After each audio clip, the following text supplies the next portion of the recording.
The fall of the evil twins. In a small, sun-drenched village in West Africa, the local secondary school bustled with the laughter, chatter, and occasional shouts of students. The classrooms, made of mud brick and topped with rusted corrugated iron roofs, stood humbly amidst the mango trees that lined the schoolyard. Despite the modest setting, it was known throughout the village that two forces held power over the school: Amina and Halima, the identical twins whose cruelty had earned them a notorious reputation. Amina and Halima were beautiful in a way that made people stare: glossy black hair, fierce eyes, and radiant skin that seemed to glow against the brown dust of the schoolyard. Their beauty, however, masked a darker side. Those who dared cross them often found themselves in distress, subjected to mockery or harsh pranks that left them humiliated and ostracized. The twins wielded their influence like queens, and students avoided them, afraid of drawing their attention. "Have you heard? A new girl is coming to school today," whispered Beo, a tall, thin boy who was known for his gossiping nature. "A new girl?" repeated his friend, Sod, her eyes wide with excitement. "Poor thing. She doesn't know what she's getting into with those two around." As the students discussed the arrival of the newcomer, a slender figure approached the school gate. The new girl, Ngozi, carried herself with a quiet strength that was unusual.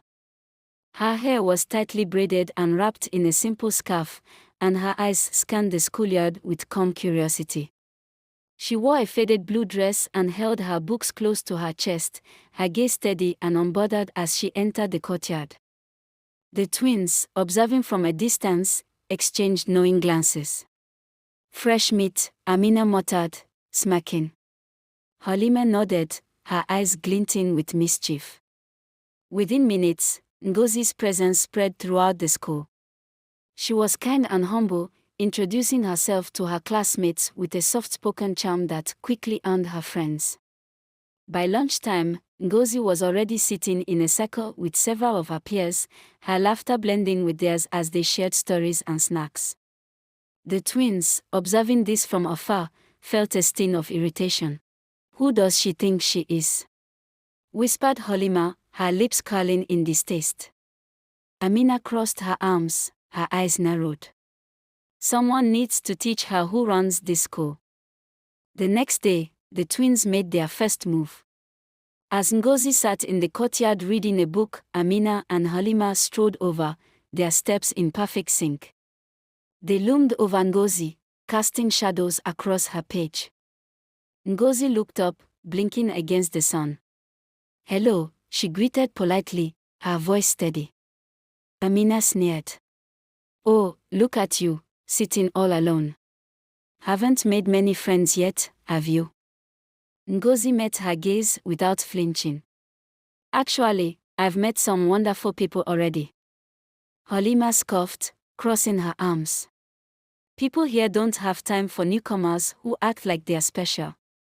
Ngozi's eyes flickered with something unreadable. She closed her book humbly and looked up at the twins. "I don't need to act like anything. I know who I am." The twins weren't used to such responses. Most students either stammered apologies or shrank away. But this new girl didn't seem the least bit afraid.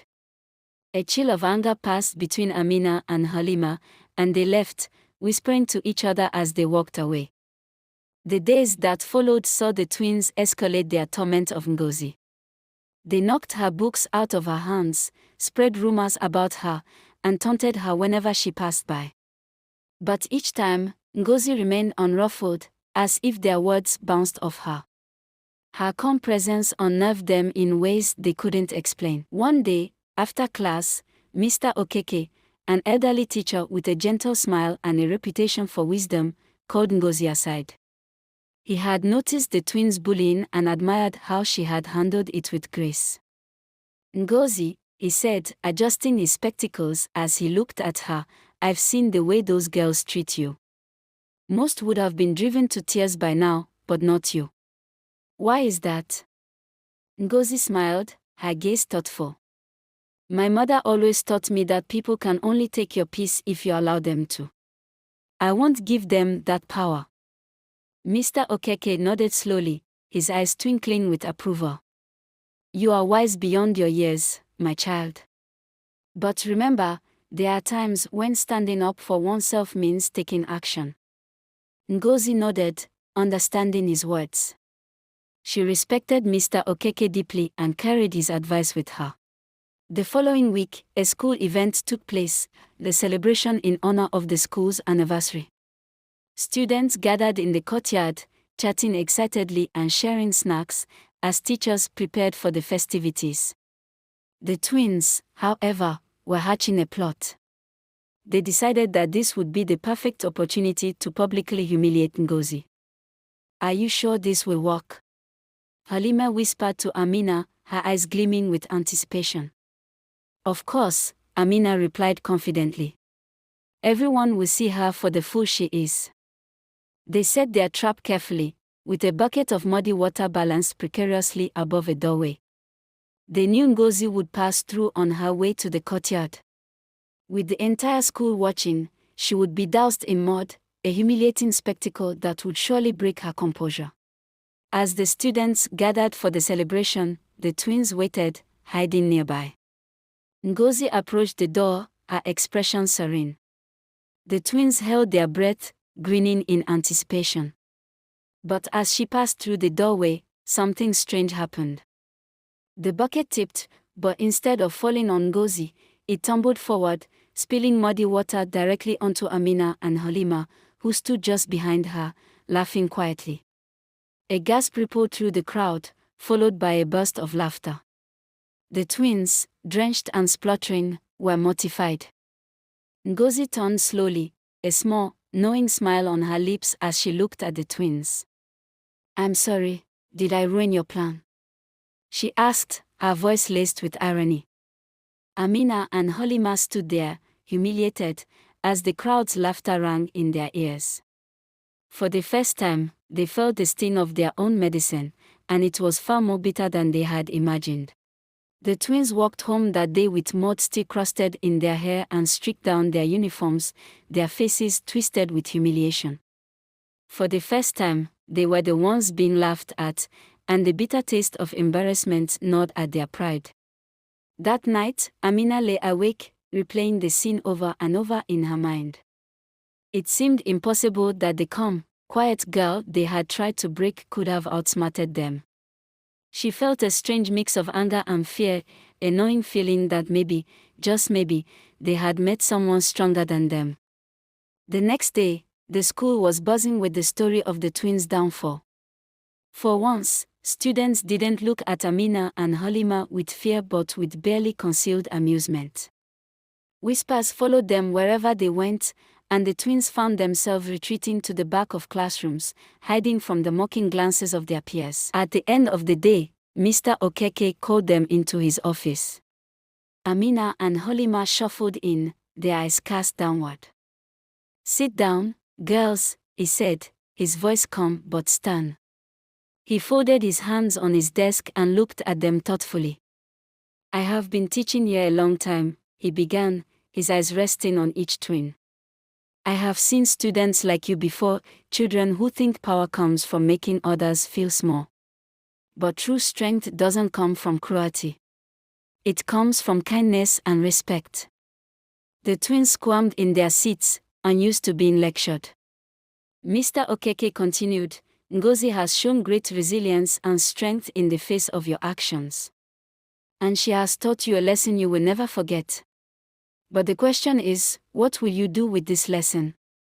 Amina swallowed hard, her voice barely more than a whisper. I don't understand, she said. Why wasn't she afraid of us? Because she respects herself, and that is something no one can take from her, Mr. Okeke replied.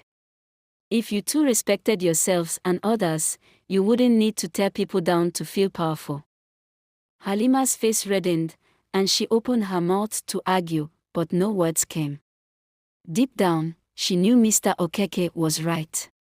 The power they thought they held had never been real, it was only ever a shield for their own insecurities. Mr. Okeke leaned back, his gaze softening. I want to help you both become the young women I know you can be. There is still time to change, but it will require humility and courage. Can you find that within yourselves? The twins left the office in silence, his words weighing heavily on them. That night, Amina and Halima spoke for a long time, reflecting on how their actions had hurt others, on the friendships they had lost, and the respect they had never truly earned. For the first time, they felt the sting of their own choices, and it wasn't a feeling they wished to experience again. The following morning, the twins entered the schoolyard quietly, without their usual swagger. Their classmates watched them with cautious curiosity, unsure of what to expect. But Amina and Halima went about their day differently. Instead of snide remarks, they offered polite nods. Instead of jeers, they kept to themselves. At lunch, Amina and Halima spotted Ngozi sitting with a small group of friends under the shade of a mango tree. For a moment, they hesitated, nerves fluttering in their stomachs. Then, mustering their courage, they approached. Ngozi looked up as they approached, her expression neutral, waiting to see what they would do. We wanted to say thank you, Amina said, her voice barely audible. For what happened yesterday? Halima nodded, swallowing her pride. We were wrong. About you. About everything. Ngozi's face softened, and she nodded slowly. It takes courage to admit when you're wrong. It means more than you realize. An awkward silence fell between them, but then Ngozi extended her hand. I think we could be friends, if you want to be. The twins exchanged a look, and for the first time, a genuine smile spread across their faces. They took her hand, and something shifted between them, a small but powerful step toward change. In the weeks that followed, the twins worked to rebuild the relationships they had damaged. They apologized to students they had wronged and began helping out in small ways, sharing their notes, offering encouragement, and even cleaning up the classrooms after school. At first, their classmates were hesitant to trust them, but over time, their sincere efforts began to make a difference. Mr. Okeke watched with quiet satisfaction, knowing that the twins had truly learned the lesson he had hoped they would. As for Ngozi, she became known throughout the school as the girl who had tamed the evil twins, without ever raising her voice. Her quiet strength inspired others to stand up for themselves and to believe that true power came not from fear, but from respect, humility, and compassion. The twins never returned to their old ways, and in time, they became valued members of the school community, their once feared reputation transformed into one of kindness. And they never forgot the lesson Ngozi had taught them, the lesson that even the strongest walls could crumble if they were built on the foundations of cruelty. As they looked back on that school year, Amina and Halima realized that they had gained something far greater than power. They had gained respect, not just from others, but from themselves. The end. Thank you.